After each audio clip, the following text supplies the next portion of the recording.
Hey everyone! Today I'll be working on a piece featuring the main characters of Cuphead and Bendy and the Ink Machine. There are two retro-style games that have come out or been updated relatively recently, and if you keep up with any kind of gaming news, I'm certain you've likely heard of one or both of them, probably ad nauseum. Cuphead is my favorite of the two, if only because it's so gorgeous and detailed, and I'm a sucker for watercolor.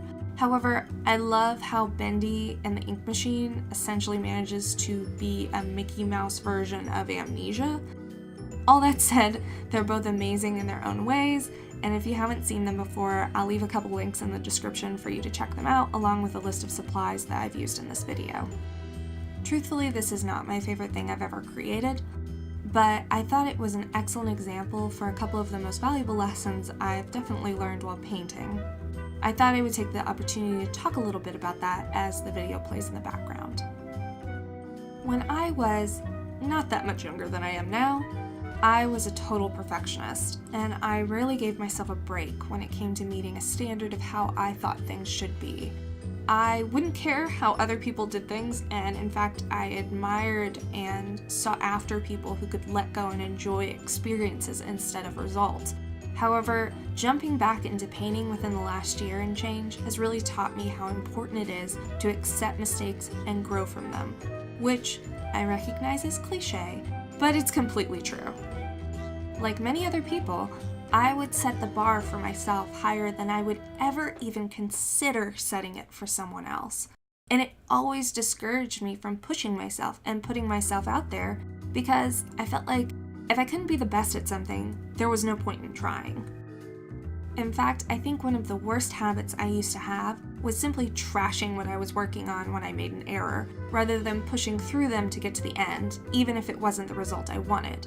Because although I knew I could put the work in to make something better or to pull it back from the brink, I would often feel there wasn't value in that time being spent on something quote-unquote lesser. That my time would be better spent starting fresh and making everything perfect. But of course, that's impossible. It's impossible to produce something perfect when you haven't laid foundation for your best results. Accepting mistakes is part of that. Frankly, the only time correctable mistakes should be totally disregarded in favor of starting fresh would be in a game like Cuphead, where there is basically no mercy at all. In life, sometimes you're handed something horrible, or you make mistakes, or you produce a piece of work in whatever vocation you choose that isn't your best representation. And sure, you may not want to put it on display, as I'm doing here, but you give up valuable lessons in practice by ignoring the opportunity to fix it instead of forget it. My parents have always told me that if I ever make a mistake, I shouldn't be scared to come to them because they've probably made the same mistake at least once. And as a kid, I never really put too much stock in that because adults seem to have it so together and know everything they should do even if they weren't doing it, which meant that presenting someone experienced with a problem that even I felt was silly or that I knew I could eventually solve on my own wasn't super high on my radar. But now that I myself am an adult and have to fix my own problems and find ways around things and work through difficult situations, I realize the truth in that advice. The more mistakes you make, the more you're going to learn. You gain more experience and value in a bad situation than you could ever gain if things went totally right all the time. Failures don't need to remain failures, and you can always push through to make things better. That isn't to say that you shouldn't try your best. You should. But if your best falls short, embrace it and learn from it, and you will be better next time. That's true in life, and it's definitely true in art. I'll make an entirely different video soon regarding my opinion on the concept of talent, but in short, practice is king in my book, and the best practice in the world will come from making mistakes. My advice is to embrace challenging yourself. If you're happy with the level you're at and just enjoying the ride, don't worry about what others say. But if you want to improve and grow as a person, or in whatever skill you choose to focus your energy, surround yourself with people who will give you critique and encouragement. Take time to evaluate your own weaknesses and strengths.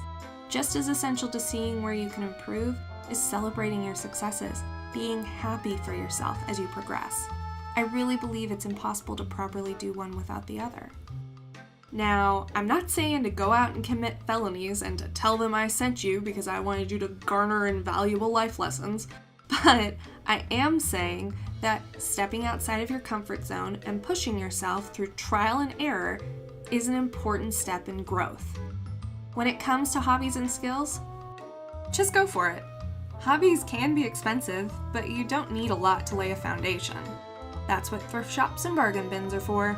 No one is the best when they first start. You know this. But you'll still be better than you were before you started. So you might as well get started now.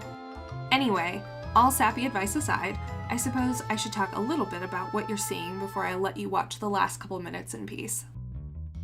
My hope for this going in was to bring Bendy into the Cuphead world by recreating a piece of the official Don't Deal with the Devil art. It's still Inktober, and the very first thing I thought was, don't deal with the ink devil. Get it? Of course you do, it's not that clever. In any case, my hope was to give Bendy more texture than usual to go in line with Cuphead's art, but I wanted to keep a super limited palette. I toyed with the idea of switching things up and trying to build a boss battle, but this idea would not leave me, so it's the idea I went with. As I'm sure you've seen, there were several mistakes within the span of this video. I wanted to try and use this opaque white ink as a primary component to the piece, since I generally only use it as a highlight or while making corrections to line work. Well, guess what? It doesn't work as well as a color wash. Nope, don't recommend it, but now I know for next time. Overall, I'm happy with how it turned out. This is a real waited out sort of piece, by which I mean it looks like a hot mess until it comes together at the end. So I hope you'll make it to the end and let me know what you think. I hope you'll also join me next Tuesday on my blog and next Thursday for another video. And now, with what little time we have left, I hope you'll enjoy watching the rest of this Bendy vs. Cuphead style fan art come together. Thanks so much for watching.